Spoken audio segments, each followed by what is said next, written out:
আর বাদুড়িয়ায় চলছিল তোলাবাজি টোলের নামে। সেই টোল বন্ধের নির্দেশ দিয়েছে, অবৈধ টোল বন্ধের নির্দেশ মুখ্যমন্ত্রী শুভেন্দু অধিকারীর। আর এতেই খুশি মানুষ, বাদুড়িয়ার মানুষ টোল বন্ধে খুশি, কারণ টোলের নামে চলছিল তোলাবাজি।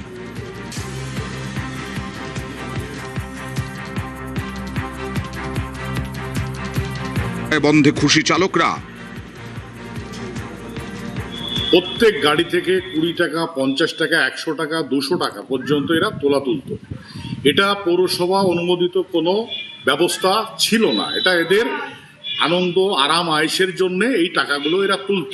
টোল ট্যাক্সটা বন্ধ হয়ে যাওয়াতে সাধারণ মানুষ, গাড়ির ড্রাইভার সহ সবাই শান্তির নিঃশ্বাস ফেলছে। এককালীন টাকা নিয়ে 1 ইয়ারের জন্য টেন্ডারে টোল ট্যাক্সটা আমরা দিচ্ছি। সেই টাকাটা মিউনিসিপ্যালিটিতে ক্যাশ ঘরে জমা হচ্ছে, সেখান থেকে তারা রিসিপ্ট দিচ্ছে।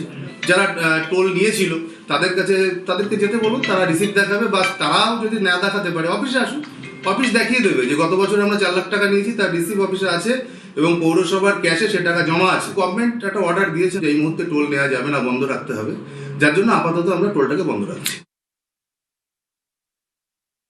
টেন্ডার যদি করা হয় 1 লাখ টাকা, কিন্তু এটার টাকা জমা হয় ব্যাকগ্রাউন্ডে 2 লাখ টাকা।